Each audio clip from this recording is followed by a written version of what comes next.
आमे जेकोसी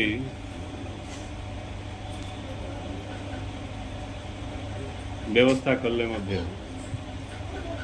जहा कले मध्य आमे दुखर मुक्त सेतले हवा जेतले आमे आत्मा को जानिबा बा निज को जानिबा।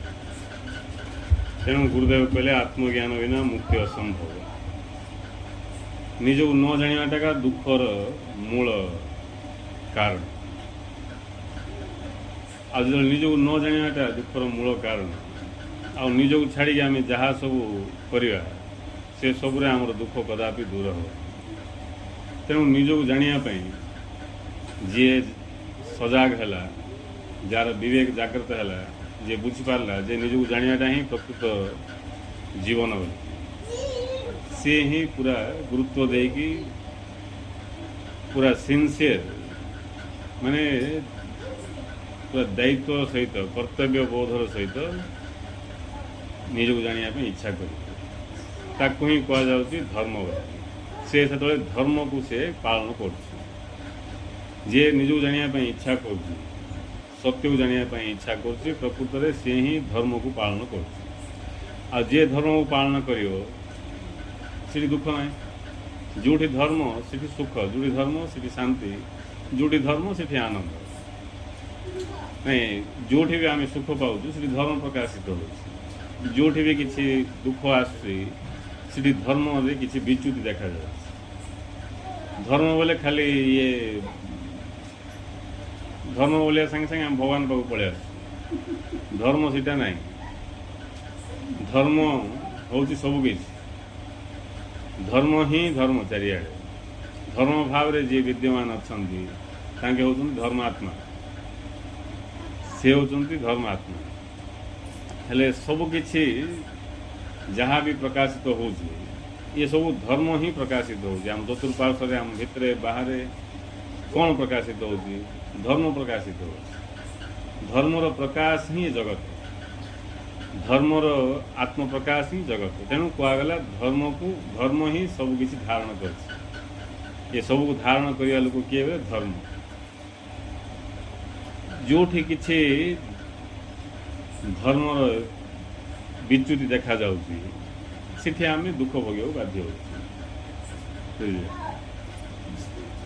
इटा सर्वभौम सत्य। सर्वभौम सत्य। आमे भात रांधिया जा जिमिति हवा कथा भात सेमिति जदि न हबो चाउल चाउल हे जिवो कोन हबो?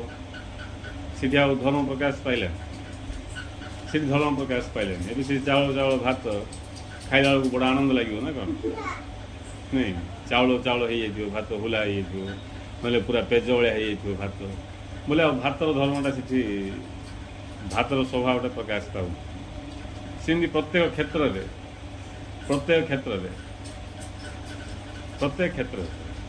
धर्म प्रकाशित हो। धर्म ही सृष्टि। धर्मर स्थूल प्रकाश ही सृष्टि। धर्म भाव रे जे अछंती से होचंती आत्मा। से होचंती आत्मा। आत्मा अर्थ से सब किछि। जोठी धर्म सेठी से।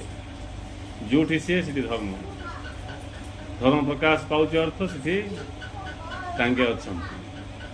कहीं ना तांके होचंती धर्मात्मा। तांके होचंती आत्मा। एवं आम भितर जहाँ सब प्रकाश पाउची भल भाव आम के निरीक्षण करूँ। निरीक्षण कले का जना पड़ो। बिना निरीक्षण रे ज्ञान असंभव। होश बुझे होश जिते होश बढ़ो सेते आमे सत्यर निकटतर हो। जिते आमे बेहोश थिबा सेते आमे सत्य तो दूरे जावा। होश होश माने गोटे जिनस को बुझा नहीं। जिते आमे बुझी बुझी जाऊँ सेते आमे होशवान चेतनावान हो। आम अच्छु आम चतुर्पार्श्व कौन अच्छी आम जापारनु कहीं अच्छी जापारनु आम कहीं बंचीचु किमती बंचु किसी जापारनु बोले बेहोश बुझे सीटा हूँ बेहोश। तेणु होश अर्थ सबकि बुझी बुझी जावा। जिते होश से बुझीपर जिते बेहोश से बुझीपर आम कौन अन्य मनस्क अनमाइंड अन्य मनस्क अन्य मनस्क माने अच्छ गोटे जगह तुम आउ गोटे जगार अच्छ विचार आउ कड़े अच्छी यहाँ हूँ प्रेजेंट ना आम सेठी कौन अनुपस्थित अच्छे थिला भाया देखा जाऊँ मात्र आम सेठी ना यहाँ हूँ अनुपस्थित यहाँ हूँ बेहोश अवस्था हेले आम होश रे केमती आम चलुवा मात्र कौन गोटे विचार खाऊवा गोटे विचार सब आम अन्य मनस्क ही था आम जापर कहीं स्वभाव होगा धीरे धीरे आम अभ्यास होगा आम भाव ठीक ठाक तो अच्छी देखा बेलू आम कौन बेहोश अवस्था होश अर्थ मुझे अच्छी सीटिका अच्छी यहाँ हूँ होश जोठी अच्छी सीठी अच्छी आ सीट सब विषय वस्तु बुझी बेहोश अर्थ मुझे अच्छी सीट नी आउ कौटी आउ कौटी थी बोले इठ विषय वस्तु मुझे जापार नी यहाँ हूँ बेहोश तेणु होश अर्थ सब वर्तमान विराजमान हो जी वर्तमान विराजमान से होश अच्छे जी अतीत कि भविष्य कौन सब था से बेहोश अच्छे अतीत भविष्य केमती आम पलाऊे अतीतर विचार कि भविष्य विचार वर्तमान किसी विचार ना वर्तमान कौन विचार कर वर्तमान विचार किसी ना विचार विचार माने अतीत कि भविष्य अतीतर हेले विचार करवा कि भविष्य आम विचार करवा वर्तमान कौन विचार कर थीबाटा तो खाली नहीं हेले आम ये मन सहित तारतम्य होगी आम एक हेले अतीत कथा को पलैया ना भविष्य कथा को पलैया वर्तमान आम न था वर्तमान नाटा ही बेहोश अवस्था आ वर्तमान को आसजा ही होश जो मुमेंट आम वर्तमान को पलैया से मुमेंट रे आनंद फुटो आ जो मुमेंट आम अतीत को पलैया कि भविष्य को पलैया से आनंद फानंद किसी आनंद वर्तमान रे ही थाए तेणु जी जिते सत्य को बुझी बुझीव धर्म को बुझी बुझीव से वर्तमान को पलैया से वर्तमान को पलैया जी जिते वर्तमान को पलैया से आनंद प्रकाश पाया बाध्य तेणु ये धर्म रहस्य को फास्ट जड़े बुझा आवश्यक धर्म को बुझले जाएगी से सुख शांति आनंद सब प्रकाश पाए गुरुदेव कौन नमोदेव जोटी धर्म से सुख जोटी धर्म से शांति जोटी धर्म से आनंद केमती जोटी धर्म से सुख शांति आनंद आपको जब आम न बुझा आम बाक्यटा से शुणिदेला जोटी धर्म से सुख जोटी धर्म से शांति जोटी धर्म से आनंद हो किंतु ये वाक्यर जो मर्म रही जो भाव रही ताकू जदि आम न बुझा से वाक्य किसी नहीं शब्द का खाली द्वारा आम कौन लाभ केमी पाए से वाक्य को बुझले जाए किमिति धर्म जोटी सुख सीठी धर्म जोटी शांति सीठी धर्म जोटी आनंद सीठी से वाक्य को बुझले जाए ओहो एमती अच्छी आम धर्म को कौन स्वागत करिया धर्म चलिया चेष्टा करिया आ से वाक्य बुझ ना कि ना जोड़ी धर्म से सुख जोड़ी धर्म से शांति केमती नहीं सीटा न जानला पर्यंत आम से शब्द का से धर्म शब्द का तेणु जे जाना को इच्छा कर ध्यान दब मन रखिया धर्म बोले ये सीधा भगवान को पूजा पाती जप तप ध्यान फैन पलाऊ धर्म सबुठी विद्यमान धर्म का अच्छे आ कि ना धर्म का अच्छे धर्म जदि नाई ताले सृष्टि ना धर्म ही सृष्टि जोठी से धर्म रे किसी विच्युति देखा जाती आम दुख अनुभव कर जोठी जो धर्म प्रकाश पाया कथा से धर्म प्रकाश पाऊन बोले से असुविधा सब क्रिएट हो उत्पन्न हो तेणु जी आपको भल भाव देख लोक डायरेक्ट सीधा परमात्मा को देखी दूसरी नहीं डायरेक्ट गुरु परमात्मा ब्रह्म से किसी काम का आस देखा प्रयास करने दरकार नहीं चिन्हवाई प्रयास कर धर्म को चिन्हवा ब्रह्म को चिन्हवा सब चिन्हवाई सब अच्छे जबरदस्ती क्या लग देवा दरकार जबरदस्ती क्या भगवान क्या आत्मा क्या ब्रह्म बोलिकी देखार आवश्यक तार थीबाटा ब्रह्म का थीबाटा भगवान का किंतु आम चिन्ह पार चिन्हले जामको सीटा जना पड़ क्या जबरदस्ती क्या ब्रह्म क्या आत्मा क्या भगवान किसी कौन भाविया दरकार चिन्हवा पड़ो तेणु चिन्हवाई जी गुरुत्व दब ताकू जना पड़ा आरंभ चिन्हवी केमती प्रत्येक कथा को चिन्ह कि ये प्रश्न आसी ये लोक केवे को कथा को मानिबनी कौन सी कथा को शुणिकी मानदेवनी हाँ हो हाँ भगवान सबुठे थे हाँ मु आत्मस्वरूप होती अमर मुक्त होती ना देख अमर मुक्त बोली केते वर्ष है शुणी शुणी लोक जी आज दीक्षा नहीं आज शुणी ता कथा छाड़ दे आ बाकी बड़का जगह जिते अच्छा है कि टाइम केते वर्ष होगा अमर मुक्त शब्द शुणी कौन कौन सब शुणी शुणी किसी एफेक्ट पड़ूनी जदि पड़ुची यथेष्ट ना से एफेक्ट यथेष्ट ना आ बाकी कथा जाक सब एफेक्ट फाटाफाट पड़ जाऊँगी सांगे सांगे पूरा सांगे सांगे पड़ जाऊँगी किंतु ये कथा जाक पड़ुनी यहाँ ही दुर्भाग्य महापुरुषों कथा एफेक्ट न पड़ाटा हूँ से गोटे मनीष बड़ दुर्भाग्य से बेमारग्रस्त अवस्थार लक्षण बेमारग्रस्त व्यक्ति की जमी किसी प्रभाव पड़ो आम के सुंदर स्वादिष्ट व्यंजन देले तार प्रभाव पड़ो खाया इच्छा हो प्रभाव पड़नी तार किंतु अन्य साधारण लोक देले से दूर का बासना संगी से धाई आसो खाया किंतु बेमारग्रस्त हो किसी प्रभाव पड़ोनी तार सेमती बेमारग्रस्त चित्त जार ताकू ये महापुरुषों कथार किसी प्रभाव पड़ो आ प्रभाव न पड़ला बोले से बड़ दुर्भाग्य जदि प्रभाव पड़ला बोले प्रभाव पड़ तुम भाग्यवान अल्प समय भितर तुम काया कल्प चेंज हो सब बदल सब बदल जार अर्थ जो ध्यान आम शरीर प्रति थिला मन प्रति थिला तादात्म्य से सब हटि आम होश बढ़ी आम जाग्रत हवा जागृत है कि निज पाक पलैस आम होश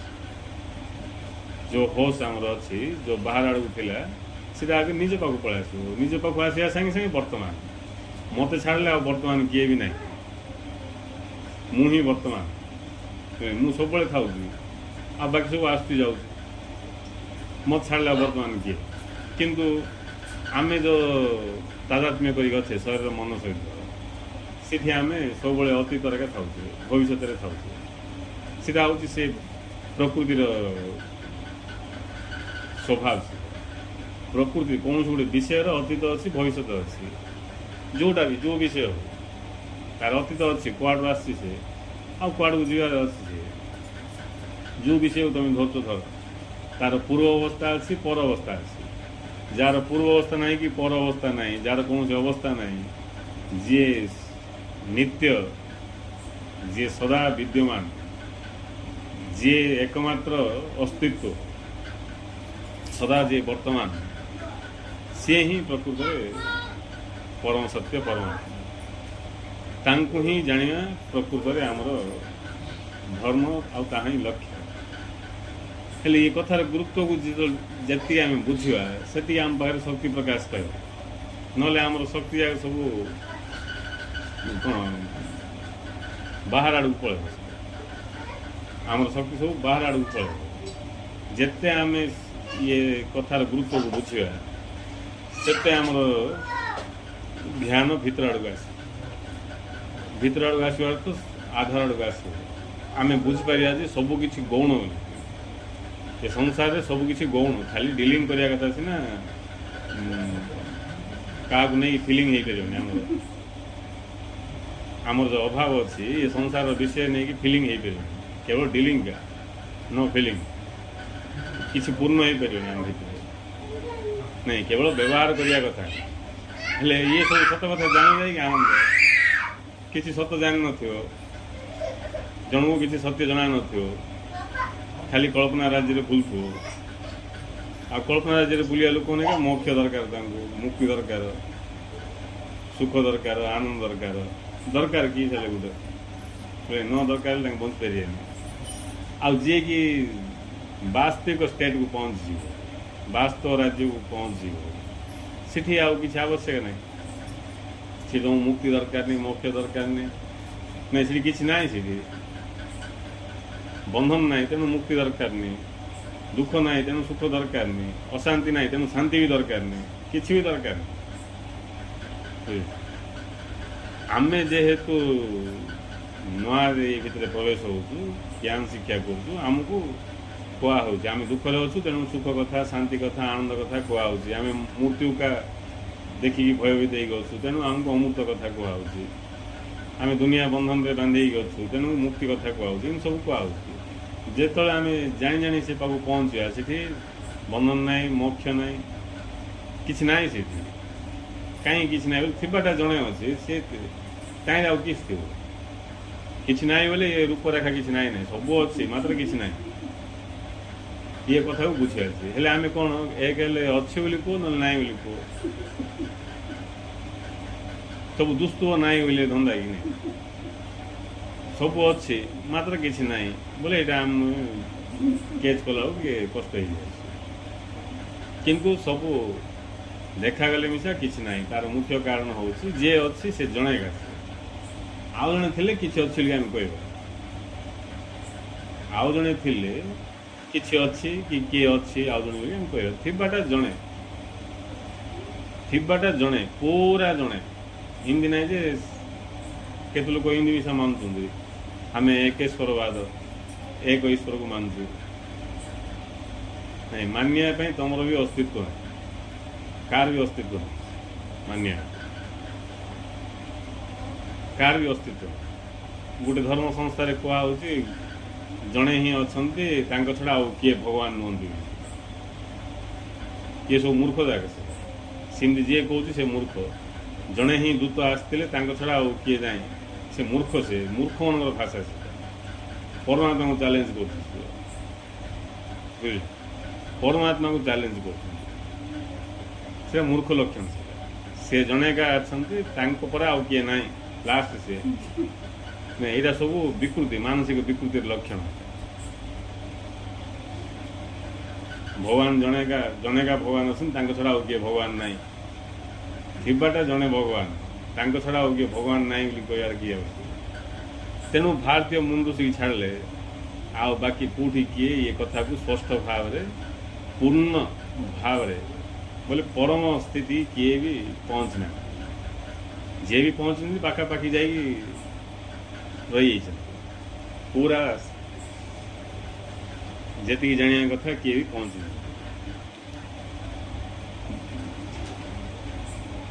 भारतीय मुंडुषी माने जो परम स्थिति पहुँचते से सब सत्य को आम उपनिषद वेदांत सब शुणा पाऊ किंतु से सब विषय आम जाना चाहूँ आउ धीरे धीरे आम आम तौक तौक भूल पड़ी इमती गोटे अवस्था पड़ा से आम ये कौन ये कथा जाक जना पड़ आम ये कथा जना पड़े आम भी सी पूजा पाती ये द्वैतवाद भितर का रहा पसंद कर दुनिया प्रकार सब डिफेक्ट अच्छी सीना ज्ञान बोली किसी अच्छी सत्य बोली किसी अच्छी परम सत्य बोली किसी अच्छी नहीं बहुत किसी अच्छी आम जहाँ जानचु से सामान्य मात्र ये भाव जागृत जदि है से केवे भी ज्ञान को स्वागत करें प्रकृत ज्ञान लाभ कर प्रकृत ज्ञान जी लाभ करने से दुख पाइब नहीं दुख बोले आउ कि ना दुख बोले सत्य को न जाने दुख ना आउ कि सब तो परफेक्ट अच्छी सत्य को जी जाननी से दुख भोगे बाध्य सत्य को जिते जानी से आनंद अनुभव कर बाध्य सत्य को जिते जान से वर्तमान को पलायब सत्य रू जिते दूरे से अतीत बेसी सत्य को जब जाना बोले धीरे धीरे कौन ये जो हजिकी था अतीत कि भविष्य से कमिज मझे मझे वर्तमान विषय पलि आसपर ज्ञान बढ़ले वर्तमान स्थित हबार जो समयटा बढ़ी सिद्ध पुरुष बोले जी सब वर्तमान था सब वर्तमान थी किसी करने पड़ोनी कहीं वर्तमान निजे मु वर्तमान बोली मु वर्तमान थी कि तेणु जी जागृत होगी निजर स्वरूप को जानदेला से सब वर्तमान थी कहीं वर्तमान ही तार स्वरूप से सदा वर्तमान गुरुदेव गोटे वाक्य रही जी कि से परम सत्य को जान से अनुभव कर मु सदा वर्तमान बोले मु सब अच्छी मु सब अच्छी मोर अभाव नहीं एमती को समय नथिला जेतले मु नथिली एमती वर्तमान किसी समय ना मु नथिबाटा एमती भविष्य कौन समय आसोनी मु नथी बोली मु सब अच्छी कहीं मुगा अच्छी मो छड़ा ना किसी हेले जो मुटा सदा वर्तमान नित्य सत्य से मु को जाना आम इच्छा करानी बोले ताठ लज्जा विषय कौन थी नहीं देख आम भितर थिबा से परम खणी को आम जाना चाहूँ आ बाकी सब बेकारिया विषय वस्तु जाना चाहूँ आ बेकारिया विषय वस्तु जिते आम जाने आम भी बेकारिया जी जहाँ जाने से ता हो जाए यार नियम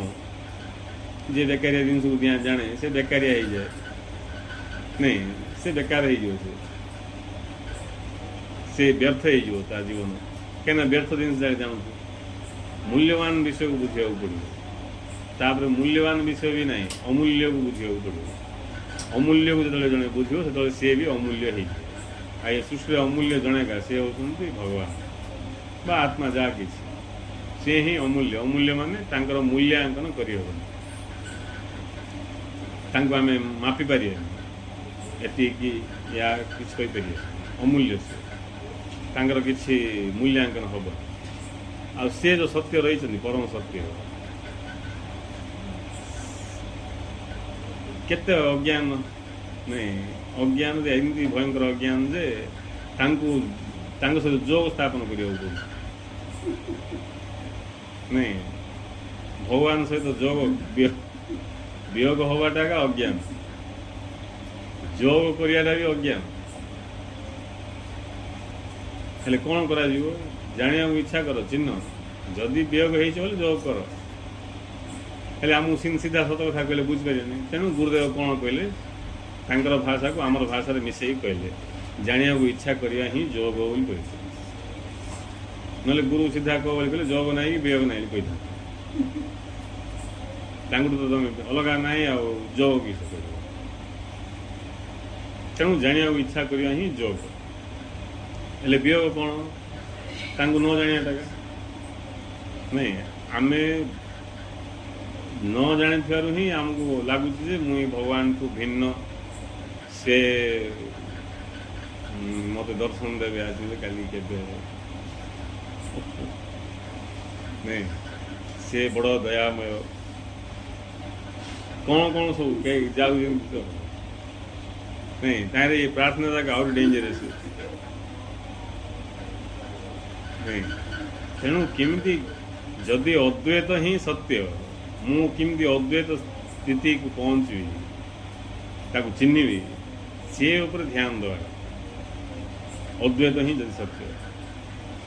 अद्वैत को कि पहुँचवी तापर ध्यान दवा जी सेमती बुझिकी ध्यान दब से अति शीघ्र द्वैत रु अद्वैत पाक पहुँच आ अद्वैत पाक पहुँच गए दुख नहीं दुख का मूल द्वैत है उसका कोई औषधि नहीं दुखर मूल हूँ द्वैत तार किसी औषध ना कहीं औषध किसी ना बोले द्वैत ना आम द्वैत को अनुभव कर दुख भोग द्वैत ना द्वैत को अनुभव कर दुख अनुभव कर जिते आम अद्वैत को बुझीजा दुखर किसी कारण नहीं तेणु अद्वैत को बुझा अर्थ से सत्य को बुझा जो सत्य कि सबकि आम जहाँ को बुझु आई भितर किए भी सबकि ना पानी सबकि ना पवन सबकि ना अग्नि सबकि ना माटी सबकि ना आकाश सबकि ना मनीष सबकि ना सबकि आई भितर किए से अच्छी जे कि सबकि से सत्य को जानाटा ही प्रकृत में आम लक्ष्य हेले आर गुरुत्व को प्रथम जन बुझे से गुरुत्व देकी लगे ज्ञान पाइब उद्धार हम अन्यर कार किसी उपकार हम मु ज्ञान ध्यान देवी जाना इच्छा करी बोले मोर उपकार अन्यर उपकार पर कथा फास्ट मोर उपकारटा हबार मु क्या गात पड़थी बोले आउ क्या गात काढ़ जी मु क्या नदी में भासिकी बुड़ी पानी पी दूसरी ସେଠି ଆଉ କାହାକୁ ରକ୍ଷା କରିପାରିବି? ସେ ଆଉଠୁ କିଏ ଜଣେ କହିବ ନାଇଁ ତୁ ପରେ ରକ୍ଷା ପାଇବୁ, ଫାଷ୍ଟ ତାକୁ ରକ୍ଷା କରେ। ସେ ରକ୍ଷା ପାଇବା ପାଇଁ ତାପରେ କ୍ଷମତା ଥିଲେ ସେ ମରିଯାଉଛି। ସେଇଟା ଆମର ଧର୍ମ ନାହିଁ, ଏଇଟା ହେଉଛି ଆମର କର୍ତ୍ତବ୍ୟ। ପ୍ରଥମେ ଆମେ କେମିତି ରକ୍ଷା ପାଇବା ସେ ଚିନ୍ତା କରିବା ଉଚିତ ନୁହେଁ, ଅନ୍ୟକୁ କେମିତି ରକ୍ଷା କରିବା ସେଇଟା ହିଁ ଆମର କର୍ତ୍ତବ୍ୟ। ବୋଲିକି ପହଁରା ନ ବୁଝିବା ଲୋକଙ୍କୁ ନେଇ ପଡ଼ିବ ବୋଇଲେ ଏବେ ଗୋଟେ ଲୋକ ତ ବୁଡ଼ି ଯାଉଛି, ତାକୁ କାଢ଼ିବା ପାଇଁ ସମସ୍ୟା, ଆଙ୍କ ନାଁରେ ଡେଇଁ ପଡ଼ିଲେ ବୋଲେ ସମସ୍ୟା ହିଁ ସମସ୍ୟା ଉତ୍ପନ୍ନ ହେଇଯିବ। ରକ୍ଷା କରିବାକୁ ଆସିବା ରକ୍ଷା ବାହିନୀ ନାଇଁ, ସେ ମୂଳ ତାଙ୍କ ଚାରିଆଡ଼େ। ତମେ ଜାଣ କି ନ ଜାଣ, ତମେ କେମିତି ମୁକ୍ତି ପାଇବ, ତମେ କେମିତି ଜାଣିବ ସେଇଟା ଇମ୍ପୋର୍ଟାଣ୍ଟ ନାହିଁ। ସମାଜ କେମିତି ଜାଣିବ, ଲୋକମାନେ କେମିତି ଜାଣିବେ ବୋଲେ ଏଇଟା ମୂଳ ଆମର ଲକ୍ଷଣ। ତାହେଲେ କିଛି ହେବନି, ତାଙ୍କେ ଜାଣିପାରିବେନି, କାହାକୁ ଜଣାଇ ପାରିବେନି, ସେଇଟା ହେଉଛି କଥା। ତେଣୁ ପ୍ରଥମେ ମୁଁ କେମିତି ଜାଣିବି, ଚିହ୍ନିବି କେମିତି, ମୋର କେମିତି ହୋସ୍ ଆସିବ, ମୁଁ କେମିତି ମୂର୍ଚ୍ଛାରୁ ବାହାରିବି, ତା ଉପରେ ଧ୍ୟାନ ଦେବା ଅଛି। ଆଉ ଯେତେବେଳେ ତମେ ଜାଣିବ ତାପରେ ଅଟୋମେଟିକ୍ ତମ ଦ୍ୱାରା ଯଦି ପରମାତ୍ମାକୁ ଜଣାଇବାକୁ ଥିବ କାହାକୁ ଜଣାଇବ, ନହେଲେ ନାହିଁ କିଛି ଅସୁବିଧା ନାହିଁ। ତମେ ମାତ୍ର ପାକେ ଜାଣିବା ଅଛି। ତମେ ଯଦି ଜାଣିଲା ପରେ ଯଦି ତମ ମାଧ୍ୟମରେ ପରମାତ୍ମାକୁ ଆଉ କିଛି କରିବାର ଅଛି କରିବ, ନହେଲେ ନାହିଁ। ସେଇଟା ଯିଏ ଅଛି ସେ ଜାଣିବ। ତମେ କିଛି ଆବଶ୍ୟକ ଡେଇଁ ପଡ଼ିବାର ଆବଶ୍ୟକ ବୁଝିଲ। ତମେ ନିଜେ ଫାଷ୍ଟ ଜାଣିବା ଅଛି, ଚିହ୍ନିବା ଅଛି, ସେତେବେଳେ ଯାଇକି ହବ। ହେଲେ ପ୍ରଥମେ ତ ସଂସାରର ମୋହମାୟାରେ ଇଏ କଥାର ଗୁରୁତ୍ୱକୁ ବୁଝି ହେବ। ଏଇଟା ଆହୁରି ଡେଞ୍ଜରସ୍ ଯେ ଆମେ ଜାଣିବାର କିଛି ଆବଶ୍ୟକ ନାହିଁ କି ଆମେ କେମିତି ଜ୍ଞାନ ପାଇବା ସେଇଟା ଚିନ୍ତା କରିବାର କିଛି ଆବଶ୍ୟକ ନାହିଁ। ଦୁନିଆ କେମିତି ଜ୍ଞାନ ପାଇବେ ତା ପାଇଁ ଆମେ ଚିନ୍ତା କରିବା ଅଛି। ଏ ସବୁ ବଡ଼ ମାରାତ୍ମକ ସ୍ଥିତି। ବର୍ତ୍ତମାନ ଜଣାପଡ଼ିବନି, ଭବିଷ୍ୟତରେ ତାର ମହିମା ଜଣାପଡ଼ିବ। ନିଜେ ବି ଭିକ ମାଗିବ, ଚାରିଆଡ଼େ ଭିକ ମାଗିବାର ବାତାବରଣ ସୃଷ୍ଟି କରିବ। ହେଲେ କର୍ତ୍ତବ୍ୟ କ'ଣ? ଗୁରୁଦେବ କହୁଛନ୍ତି ମୁଁ ଯେ କେମିତି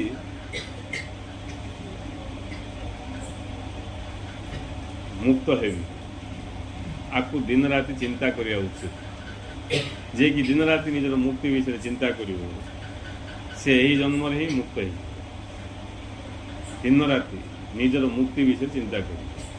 ସେ ଏହି ଜନ୍ମରେ ହିଁ ମୁକ୍ତି ପାଇବ। କେମିତି ମୁକ୍ତି ପାଇବ? ନିଜକୁ ଜାଣିଲେ ମୁକ୍ତି ପାଇବ। ହେଲେ ନିଜକୁ ଜାଣିବା ପୂର୍ବରୁ ତାର ବାକି ଯେଉଁ ଆନୁଷଙ୍ଗିକ ବିଷୟ ଯାକ ରହିଛି ସେ ସବୁ ଯାକ ପୂର୍ଣ୍ଣ କରିକି ଆସିଥିବ ଅଛି, କମ୍ପ୍ଲିଟ୍ କରିକି ଆସିଥିବ ଅଛି, ଯାହାଦ୍ୱାରା କି ନିଜକୁ ଜାଣିବା ପାଇଁ ସାମର୍ଥ୍ୟ ପ୍ରକାଶ ପାଇବ ତା ପାଖରେ। ନହେଲେ ସାମର୍ଥ୍ୟ କୁଆଡ଼େ ରହିବ? ସାମର୍ଥ୍ୟ ବୋଲେ କ'ଣ? ମନର ସ୍ଥିରତା ହିଁ ସାମର୍ଥ୍ୟ, ଆଉ ସାମର୍ଥ୍ୟ ବୋଲି କିଛି ନାହିଁ। ନିଶ୍ଚଳ ଚିତ୍ତ ହିଁ ସାମର୍ଥ୍ୟ। ଚିତ୍ତ ଆମର ଯେତିକି ମାତ୍ରାରେ ଚଞ୍ଚଳ ସେତିକି ମାତ୍ରାରେ ଆମେ ଅସମର୍ଥ। ଚିତ୍ତ ଆମର ଯେତିକି ମାତ୍ରାରେ ନିଶ୍ଚଳ ସେତିକି ମାତ୍ରାରେ ଆମେ ସାମର୍ଥ୍ୟ। ଯେଉଁଦିନ ଚିତ୍ତ ପୁରାପୁରି ନିଶ୍ଚଳ ହେଇଯିବ ତମେ ସମର୍ଥ ହେଇଗଲେ ସେଦିନ ହିଁ ପ୍ରକଟ ହେଇଯିବ ଯିଏ ଅଛନ୍ତି ସିଏ। ନାଇଁ, ଯିଏ ପ୍ରକୃତ ସତ୍ୟ ଯିଏ ଅଛନ୍ତି ସେଦିନ ହିଁ ସେ ପ୍ରକଟ ହେଇଯିବ। ଆଉ ସିଏ ପ୍ରକଟ ହେଇଗଲା ପରେ କ'ଣ ହେବ? ସବୁ ଦ୍ୱୈତ ହଟିଯିବ। ସେ ପ୍ରକଟ ହେବା ମାତ୍ରେ ଯେତେ ସବୁ ଦ୍ୱୈତ ଅଛି ହଟିଯିବ। ଦ୍ୱୈତ ଭାବ କେବଳ ଗୋଟେ କ'ଣ କଳ୍ପନା ବୋଲି ଜଣାପଡ଼ୁଛି।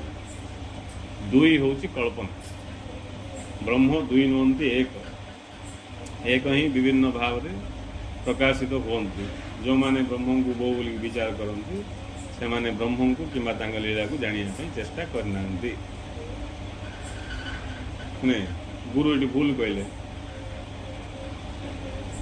ଯଦି ଗୁରୁଙ୍କ କଥା ଶୁଣିକି ଆମେ ଜାଣିବା ପାଇଁ ଚେଷ୍ଟା କରିବା ବୋଲେ ଅନ୍ୟମାନେ କହୁଛନ୍ତି ତମ ଉପରେ ବେଶୀ ଗୁରୁତ୍ୱ ଦେଉନି,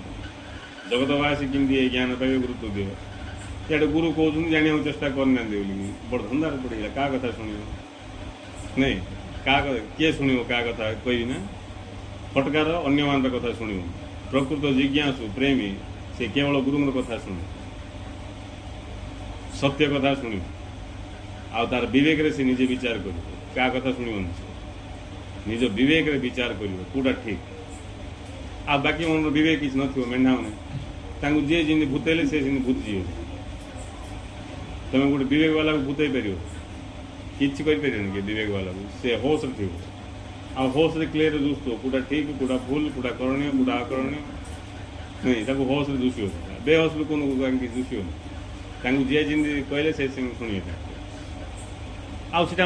आत्मोन्नति काम दब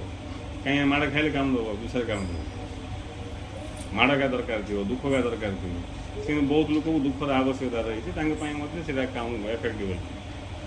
किंतु जी कि प्रकृत में विवेकवान से प्रथम निजक जानापी इच्छा कर सत्य को निजे जानापी इच्छा कर बुझे ताकू ही गुरु कहते स्वरूप जानार अवहेला कहीं यार गुरु तंद्रा कर यार आगे बोल तंद्रा किसी हो तुमको तुम कथा चिंता करन गुरु बुझे सीधा हेल्ले गुरु अमृत कहीं सुंदर वाक्य कही ना किसी तुम कथा मुई बुझी तुम समाज कथा बुझ तुम कथा मुई बुझे तुम्हें समाज को बुझ दो बेस तुम निजे बुझापी किसी चेष्टा करन नहीं तेणु ये जो बेमार को बेमार प्रचार कर बेमार ये सब समस्त धरी पकड़ से डिया रोग विवेक वाला को से रोग धर विवेक वाला से फास्ट जान कथबार्ता निजे जान फास्ट निजे जानला पर जदि ता भितर अन्य को जनवाई भाव उदय हो जनइब ना सी मात्र निजे जान ये फास्ट कथा तेणु निजे आम जे पर्यंत निजक जानने से पर्यंत आम निजे का दुख उद्धार हो पार अन्य किसी दुख उद्धार कर निजक दुख उद्धार करने निजक प्रथम जाना एकांत आवश्यक निजक जाना जन को सबु किसी हटिया पड़ो पूरा पूरी सबू सबु किसी हटि जा केवल रही जाए निजे किमती हटो किमती निजे रही धर्म ज्ञान शिक्षा कर सत्य ज्ञान शिक्षा कर सत्य को धर्म को बुझी बुझी गले ऑटोमेटिक पाखर सब छाड़ी ऑटोमेटिक से जागृत हो जाऊँ होश बढ़ी बढ़ी जाऊँ होश बढ़ियाटा का सब छाड़ा बेहोश का सब धरियाटा जी जिते धरिकी बसी से गोटे बेहोश वाला आस जी जिते होश वाला से छाड़ी छाड़ी जीव बोले छाड़ी छाड़ी जीव तो छाड़ी जीव छाड़ी का आस जान दो छाड़ा दरकार नहीं शरीर छाड़ा दरकार नहीं जगह तो से छाड़ा मन को छाड़ा दरकार नहीं जी जहाँ जगह सी अच्छा मो जगार अच्छी आकाश क्या छाड़ू कि आकाश क्या धरनी कि क्या छाड़ू आकाश क्या धरिक रखी कि ना आकाश क्या छाड़ो कि ना कौन छाड़ो क्या छाड़ो क्या धरती सीना छाड़ो नहीं तेणु जिते जी मात्रा आम भितर सत्य ज्ञान बढ़ो से मात्रा आम आनंद अनुभव करिया ये कथा आम जो जानने आम सत्य ज्ञान को बुद्धि करने इच्छा करिया आनंद को आम एमती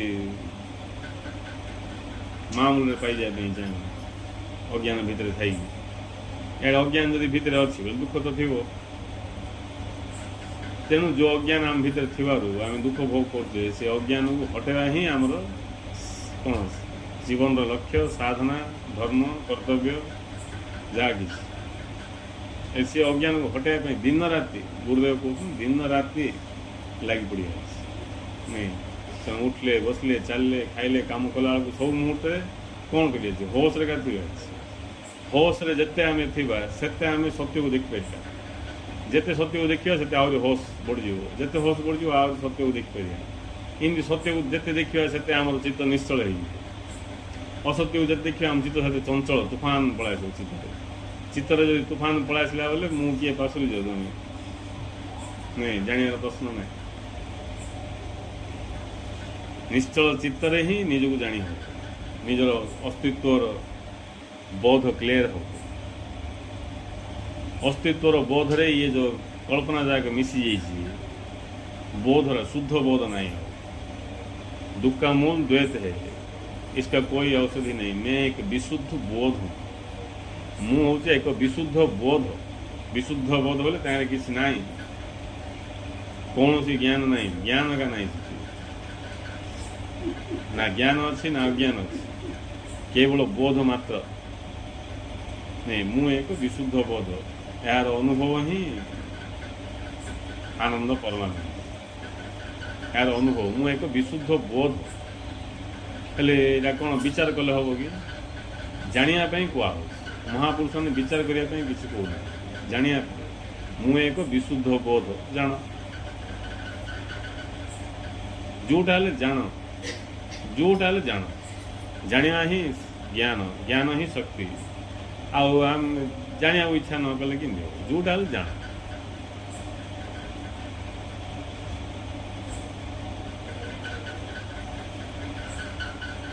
जदि जानापी भाव से उदय होनी किसी जाए आस तमें जो कर्म कर से कर्म को होश रे करिए जो कर्म भी आम कले होश रे करिए किसी पाइबापी करिया हो ताहले से कर्म आमर चित्त शुद्धि कर चित्त शुद्धि हेले जिज्ञासा उदय हो जिज्ञासा उदय न होटा हूँ अशुद्ध चित्तर लक्षण चित्त शुद्धि हेले जिज्ञासा उदय हो तेणु कर्म भक्ति भक्ति द्वारा भी चित्त शुद्धि हो नहीं भक्ति मिशा भक्ति मध्य जाणी कर भक्ति बोले धूप दीप देदेली से भक्ति नहीं भक्ति अर्थ ये सृष्टि प्रत्येक जिनस को सम्मान दवा ये सृष्टि प्रत्येक जिनस को तुम सम्मान दब जोटा सम्मान जी जिते दे पार जिते दे पार भक्ति बोले मंदिर गली मुंडिया मारदेली कि गुरु मुंडिया मारदेली आश्रम मुंडिया मारदेली से सीमित ना समस्ते सीटा पाँच आमर भावना जमी सीटा रिफ्लेक्शन आमर भावना जदि क्षुद्र रिफ्लेक्शन प्रतिफलन भी क्षुद्र का आमर भावना जब आहरी बढ़ी रिफ्लेक्शन भी बढ़ तेणु प्रत्येक सृष्टि प्रत्येक जिनस को सम्मान देवार नाम ही भक्ति ये भक्ति कौन कर चित्त शुद्धि हो प्रत्येक जिनस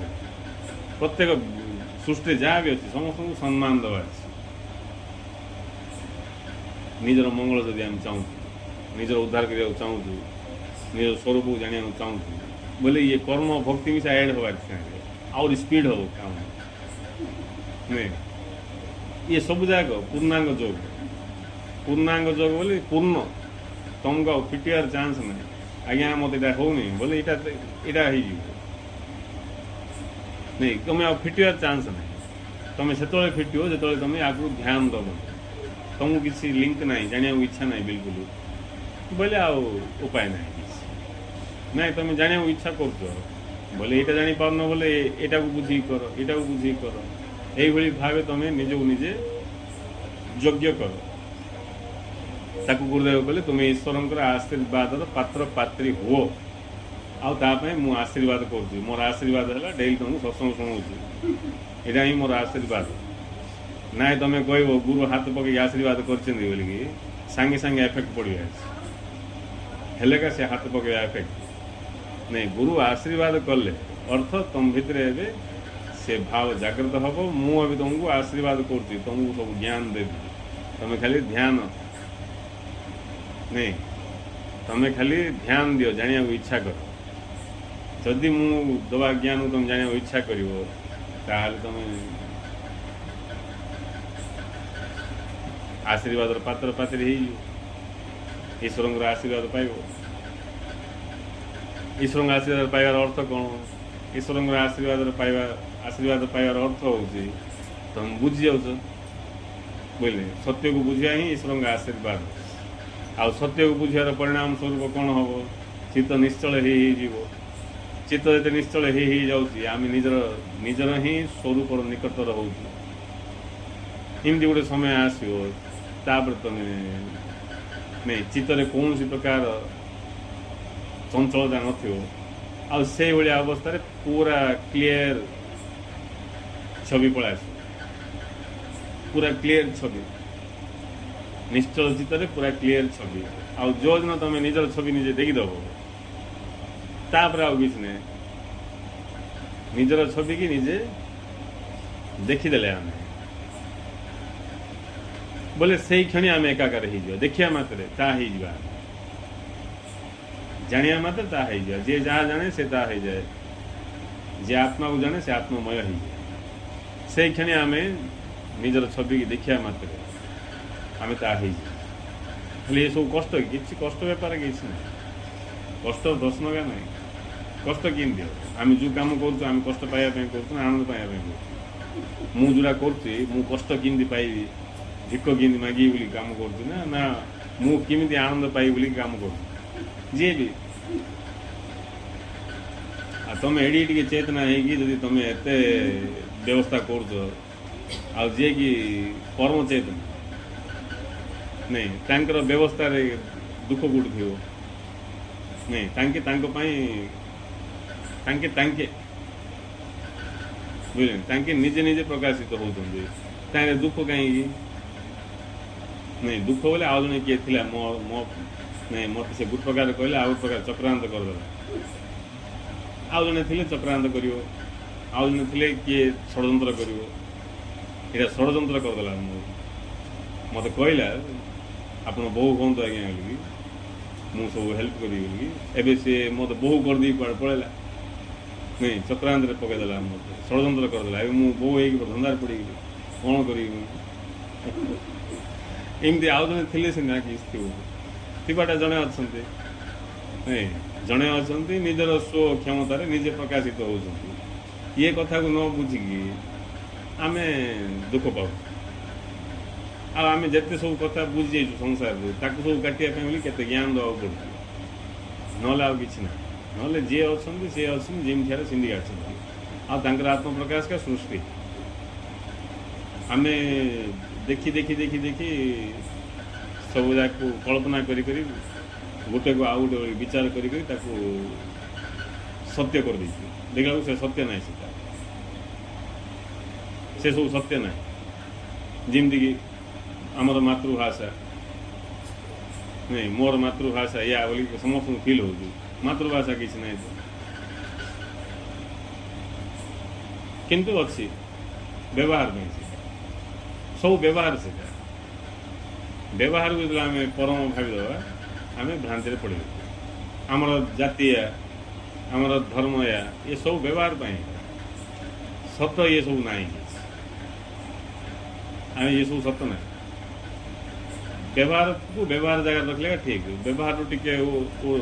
आगू पड़ेगा बोले सीधा असुविधा सृष्टि कर तेणु ज्ञान अभाव आम दुनिया प्रकार समस्या पड़ी ज्ञान को बढ़े बढ़े गले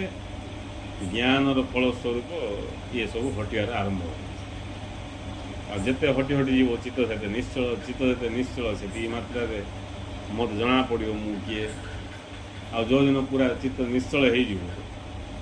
चित्त निश्चल हो चित्त चित्त हो रही चित्त निश्चल होगा आ चित्त चित्त हो चैतन्य से मत पूरा बोध हो मु किए मु ब्रह्म मु आत्मा ये सब भाविया पड़ोनी कि सिटी मिसा से ब्रह्म आत्मा लिख अनुभव हेन जड़े समाधि जाकि मु से ब्रह्म लिख अनुभव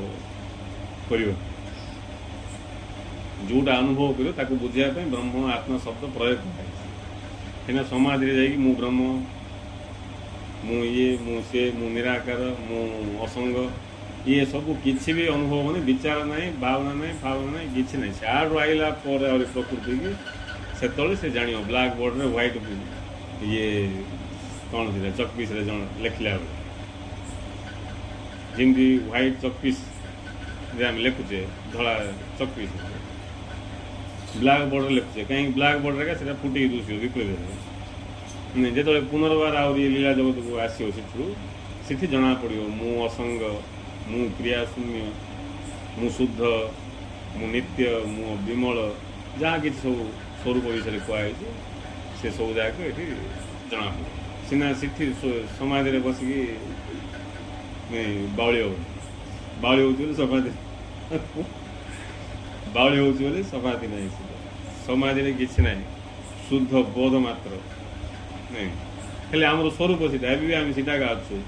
केवल गुलिया घांटिया हो कल्पना मिसी आ से जो बोधरे कल्पना जगह मिसी जाइए ताको जाग्रत हेले ही सीटा हटो अन्य उपाय किसी ना जी जिते होश को आसो से सब हटो तेणु होश को आसापी बोलिकी सत्य ज्ञान धर्म ज्ञान ये सब ज्ञान ता पूर्व आसी अच्छी ये सब जाक आसिले जाकि तार जीवन शैलीटा गोटे चेंज हो कहीं जीवन शैली भी ठीक नहीं मन इच्छा जीवन नहीं साधारण ज्ञान भी थी विवेक प्रेजेंट थी से सब ज्ञान हे गले से सेंसिटिव छोट पिला भितर आ बड़ लोक डिफरेन्स किसी छोट पिला को आम घर संभाल देदेले हम ना गोटे छोट पिला को आम घरटा संभाल देदेले हम नहीं कहीं आहरी होश ना तो ज्ञान ना एक्सपीरियंस कम अनुभूति कम तेणु जी जिते एक्सपीरियंस बढ़े बढ़े जीव सत्य दिगरे एक्सपीरियंस सेन्स थिले का एक्सपीरियंस बढ़ मूर्छा लोक किए एक्सपीरियंस से तो मूर्छा ही पड़ो अनुभूति किस हम किसी जिते जमे होश पूर्वक गति कर संसार में से तार एक्सपीरियंस बढ़ संसार छाड़ी जा दरकार तुम खाली होश रे थिबार घरे बाहर जोटी जोटी अच्छु होश रे थिले सॉरी सब एक्सपीरियंस पलाए नहीं होश रे थिले होश रे थाई तुम जोड़ा देखियो तुमको ज्ञान उदय हो होश रे थाई कि आम जहाँ देखले भी ज्ञान आमको आस होश रे थिबा अर्थ केवल वर्तमान रे रही होश रे थिबा अर्थ कौन सी विचार सहित तादात्म्य न करवा विचार सहित तादात्म्य हो बेहोश हो पीदेला से नहीं मद बोतल तुम धरले तुम बेहोश हेनी पीले बेहोश हो तुम देह जाके मद बोतल बांधे तुम बेहोश हेनी तुम मुंडे गोटे गाल रे गोटे बेक रे गोटे हाथ रे गोटे 4टा बोतल नहीं देह जाके मद बोतल बांधदेले भी तुम बेहोश हेनी ना तुम पूरा पानी रे बुड़ी गाधेला बेला मद बोतल में बेक बंद बुड़ी रही भी बेहोश हेनी जदि ताइन गोटे दी टुक पीदेव बोले तुम बेहोश होश पड़े सीटा हूँ कथा तेणु विचार सहित तादात्म्य हवा मात्रे बेहोश तेणु अलग रही ही डिलिंग कर अलग रही ये सब जगह निज करा पड़ो निजे साधक हो कि साधक जाना किस इच्छा अच्छी संसार मुक्ति पाइब कहीं इच्छाटा सुंदर है प्रगाढ़ इच्छा नहीं रही प्लान रे अच्छी सी ना एमती साधना होने रही प्लान थे का साधना मैंने हिंदी हम कि आदि किए मुक्त चाहूँ तार साधना तार से अनुसार हम कि नहीं रही प्लान रे अच्छी से साधना ढिला रही प्लान कहीं अच्छी कहीं भल लगुच आहरी विषय जाक सब आकर्षित कर रखी तेणु ये विषय सब जाक भोग कर इे महापुरुषों कथा शुणी मुक्ति आड़ मिशा पलि बोलती इे विषय बासना आड़ मिशा पलि बोलती बड़ धंदार पड़ जाइए नहीं तेणु साधकर जो साधना ढिला पणिया रही तार कारण हूँ संसार एक्सपीरियंस ठीक है नहीं से संसार को भल देखनी कहीं देखनी बोले होश थे सीना देख कौन सी कौन सी विषय निशा चढ़ी थी विषय निशा चढ़ी थी आ संसार किस देखो नहीं तेणु होश पूर्वक जदि आम संसार को देखा ताहले धीरे धीरे विषय निशा छाड़ी आ एक्सपीरियंस बढ़ी आम धीरे धीरे जिते आम ये अनुभव जाए लाभ करिया सत्य अनुभव जाए प्रत्येक अनुभव आमको आगू पठेद नहीं यूपी स्कूल अनुभव ही तुमको हाई स्कूल पठेला हाई स्कूल अनुभव ही कॉलेज पठेला कॉलेज अनुभव ही आगू पठेब एमती जे पर्यटन लास्ट को आसमी जहाँ आगू आउ कि नथिबो से पाखु न गला पर्यटन आगू जावाई अच्छे जिते तुम आगू गल आगू आउ कि ना बोले फाइनाल ताकू ही कहगला जहाँ को जानले आउ कि जानार न थाए जहाँ को पाइले आउ कि पाइबार न थाए ताकू जान से होचंदी से प्रकृत सत्य परम सत्य परमात्मा आउ तमें से ही तमें ही से हेले ये सब विषय वस्तु गुरु आमको शुणुं यहाँ ही गुरु आशीर्वाद नहीं ଆମକୁ ବୁଝାଉଛନ୍ତି, ଏହା ହିଁ ଗୁରୁଙ୍କର କୃପା ଆଶୀର୍ବାଦ। ଆଉ କ'ଣ ଆଠୁ ବଡ଼ କଥା କି ହିସାବ ନାଇଁ? କ'ଣ ଶକ୍ତି କି କରିବ? ଶକ୍ତି କିଛି ନାଇଁ। ଧନ ଶକ୍ତି ଇଏ ସବୁ ଯାକ ଇଏ ମାୟା ଭିତରେ, ମାୟା ବାହାରେ କିଛି ଦରକାର ନାହିଁ। ଯାହାକୁ ବି କିଛି ଦରକାର ଅଛି ବୋଲେ ମାୟା ଭିତରେ ଅଛି, ବେଶୀ ଦରକାର ବୋଲେ ବେଶୀ ମାୟା ଭିତରେ ଅଛି। ଯାହାକୁ କିଛି ଦରକାର ନାହିଁ ବୋଇଲେ ସେ ମାୟା ଭିତରୁ ବାହାରକୁ ପଳେଇଲା। ଆଉ ଯାହାକୁ ଦରକାର ନାହିଁ ବୋଲିକି ଯିଏ ବୁଝିଲା ସେ ମାୟା ବାହାରକୁ ପଳେଇବ। ଦରକାର ବୋଲେ ମାୟା ଭିତରେ ଫସିଯିବ, ଯେତେ ଦରକାର ସେତେ ମାୟାରେ ଫସିଯିବ। ତେଣୁ ଜ୍ଞାନ ଆସିଲେ ହିଁ ଫାଷ୍ଟ କ'ଣ ଦରକାର ତାକୁ ଜାଣିପାରିବ। ପ୍ରକୃତରେ ଦରକାର କି, ପ୍ରକୃତରେ ଦରକାର ଯେଉଁଟା ତାହିଁରେ ସେ ରହିବ ଜ୍ଞାନ ବଢ଼ିଲେ। ତାପରେ ଧୀରେ ଧୀରେ ସେ କର୍ତ୍ତବ୍ୟ ଅନୁସାରେ ଆଗକୁ ବଢ଼ିକି ଏମିତି ଗୋଟେ ସ୍ଥିତିକି ପହଞ୍ଚିବ ଯେଉଁଠିକି ତାକୁ ଆଉ କିଛି ଦରକାର ନଥିବ। କାହିଁକିନା ସିଏ ହିଁ ସ୍ୱୟଂ ସମ୍ପୂର୍ଣ୍ଣ, ତା ଛଡ଼ା ଦ୍ୱିତୀୟ କିଛି ନାହିଁ। ସେ ଯେଉଁ ଅଦ୍ୱୈତ ସ୍ଥିତି କି ସେ ନିଜର ସ୍ୱରୂପରେ ଅନୁଭବ କରିବ, ନିଜେ ହିଁ ଅନୁଭବ କରିବ, ନିଜେ ହେଇକି। ଆଉ ଆଇରେ କଷ୍ଟ କିଛି ନାହିଁ, କେବଳ ଜାଣିବାକୁ ଇଚ୍ଛା କରିବାଟା ବଡ଼ କଷ୍ଟ। ଆଠୁ ବଡ଼ କଷ୍ଟ କିଛି ନାହିଁ। ଜିଜ୍ଞାସା ମନୋଭାବ, ଜିଜ୍ଞାସା ମନୋଭାବ ଥିଲେ ଉଦ୍ଧାରର ବାଟ ଆପେ ଆପେ ମିଳିଯିବ, ଜ୍ଞାନ ଅଟୋମେଟିକ୍ ମିଳିଯିବ। ଜିଜ୍ଞାସା ନାହିଁ ବୋଲେ ତୁମକୁ ଦେଲେ ବି ନେଇପାରିବ, କେତେ କହିଲେ ବି ବୁଝିପାରିବନି। ନହେଲେ କି ଦେଖ ସବୁ କଥା ଏଫେକ୍ଟ ପଡ଼ିଯାଉଛି, ଇଏ ଅମୃତ ବିନ୍ଦୁର କଥା ଯାକ ଏଫେକ୍ଟ ପଡ଼ୁନି। ଗୋଟେ କଥା ହେଲେ ଏଫେକ୍ଟ ପଡ଼ୁଛି। ମନେ ରଖ ତୁମେ ଅମର ମୁକ୍ତ ପୁରୁଷ। ଯଦି ଏଫେକ୍ଟ ପଡ଼ିଲେ କ'ଣ ହେବ ଜଣର ଅବସ୍ଥା? ଏଫେକ୍ଟ ପଡ଼ିଲା ବେଲେ ଯଦି ଆମେ କାହାକୁ ରାଗିକି କହିବା, କ'ଣ ଗୋଟେ କହିଦେବା, ତୋର ସର୍ବନାଶ ହେଇଯିବ ଥା ବୋଲି କହିଲେ, ସେ କହିଲେ ଆଉ କିଛି ହେବନି, ମାତ୍ର ସେ କଥାର ପ୍ରଭାବ ତାପରେ ପଡ଼ିଯିବ। ମୋ ସର୍ବନାଶ ହେଇଯିବ ବୋଲି କହିଲା, ସେ କିଛି ହେଇଯିବ କି କ'ଣ କି ଏଫେକ୍ଟ ପଡ଼ିଯିବ। କିଛି ନାହିଁ, ମିଛ କଥା ବି ଏଫେକ୍ଟ ପଡ଼ିଯାଉଛି, କିନ୍ତୁ ପ୍ରକୃତ କଥା ଏଫେକ୍ଟ ପଡ଼ୁନି ବୋଲେ ଆମେ କେତେ ବେହୋସ। ଯଦି ଏଫେକ୍ଟ ପଡ଼ିଲା ବୋଲେ ନିଶ୍ଚିତ ଭାବରେ ଆମ ଜୀବନରେ ରୂପାନ୍ତରଣ ଘଟିବ, ଜୀବନର ରୂପାନ୍ତରଣ ଘଟିବାକୁ ବାଧ୍ୟ। ଏଫେକ୍ଟ ପଡ଼ିଲେ ଯେସବୁ ମହାପୁରୁଷଙ୍କ ଜୀବନରେ ରୂପାନ୍ତରଣ ଘଟିଛି ସତ୍ୟ ବାକ୍ୟର ଏଫେକ୍ଟ ପଡ଼ିକି। ଗୁରୁଙ୍କର କେମିତି ରୂପାନ୍ତରଣ ଘଟିଲା? ନୁହେଁ, ଯେତେବେଳେ ତାଙ୍କୁ ଦେଖିଲେ ଅଜ୍ଞାନ ମହାପାପ, ତାଙ୍କୁ ସେ ବାକ୍ୟର ପ୍ରଭାବ ପଡ଼ିଗଲା। ନୁହେଁ, ଅଜ୍ଞାନ ମହାପାପ ବାକ୍ୟର ପ୍ରଭାବ ଏକା ପଡ଼ିଗଲା ଗୋଟେ ମାଠୁ। ଆଉ ସେ ବାକ୍ୟର ପ୍ରଭାବଟା ଏତେ ସହଜରେ ପଡ଼ିବନି, କାହିଁକିନା ଏମିତି ସେଟା ମହାବାକ୍ୟ ମିଶା ମାତ୍ର ସାଧାରଣ ଭାବରେ ଅଛି। ସେଟା କିଏ ଏଫେକ୍ଟ ପଡ଼ିବ? ସିନ୍ଦ୍ର ବାକ୍ୟ ଏଫେକ୍ଟ ପଡ଼ିଯାଇଛି ବୋଲେ ସେଇଭଳିଆ ଲୋକ ହେଇଥିବେ, ନହେଲେ ସାଧାରଣ ବାକ୍ୟ ଲାଗିବ। ଅଜ୍ଞାନ ମହାପାପ ସେଟା କିଏ ଲେଖିଦେଇଛି କି ଏମିତି ଲାଗିବ, କିଏ କାହାକୁ ଏଫେକ୍ଟ ପଡ଼ିବନି। ସେ ପାଠ ଯିଏ ପଢ଼ୁଥିଲା ତାକୁ ଏଫେକ୍ଟ ପଡ଼ୁନି। ଅତିରିକ୍ତ ସାହିତ୍ୟର ବହି ଯିଏ ପଢ଼ୁଥିବେ ନା କେଉଁ ଟିଚର, ତାଙ୍କୁ ଏଫେକ୍ଟ ପଡ଼ୁନି, ତାଙ୍କୁ ବୁଝେଇ ଦେଇଥିବେ, ମାତ୍ର ଏଫେକ୍ଟ କିଛି ପଡ଼ୁନି।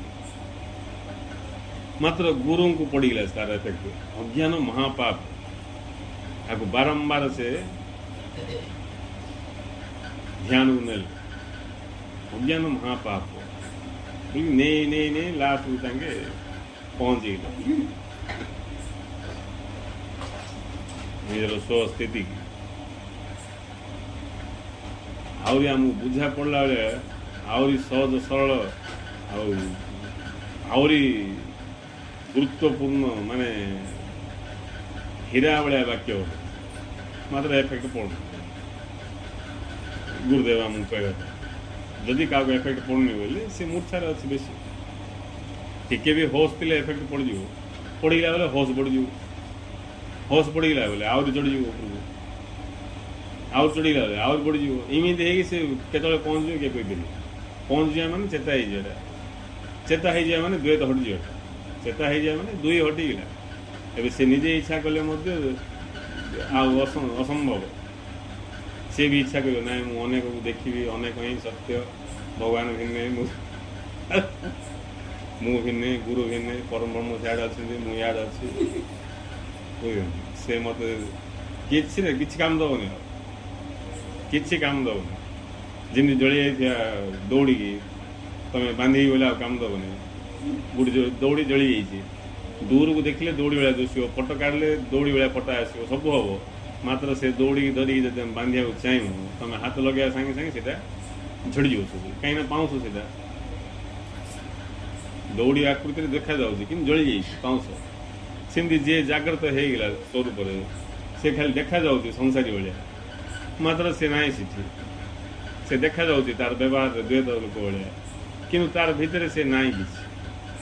ସେ ସ୍ୱୟଂ ତାର ସ୍ୱରୂପରେ ବିରାଜମାନ। ତେଣୁ ସେଇଭଳିଆ ଲୋକ ନିଜେ ବି ଇଚ୍ଛା କଲେ ବି ହେବନି ବୋଲି ବୁଝିବା ପାଇଁ। ସେ କାହିଁକି ଇଚ୍ଛା କରେ? ନାଇଁ, ତାର ମହିମା, ସେ ଅନୁଭବର ମହିମା, ଜାଗୃତିର ମହିମା, ଯେ ସେ ନିଜେ ବି ଇଚ୍ଛା କରିବ ନାହିଁ ମୁଁ ଏସବୁ ବେକାର କଥା, ମୁଁ ଭୁଲ ଅନୁଭବ କରିଦେବି ବୋଲେ ଆଉ କିଛି ଉପାୟ ନାହିଁ। ବିଚାରରେ ଆମେ ଗଡ଼ବଡ଼ ହବ। ଆମେ କ'ଣ ବିଚାର କରିଦେଇଥିଲେ, ଆଉ ଜଣେ କିଏ ସେ ବିଚାର କହିଲା, ସେ ବିଚାରକୁ ଏ ବିଚାରକୁ ଟକ୍କର ହେବ। ଅନୁଭବରେ ସବୁ ସରିଲା।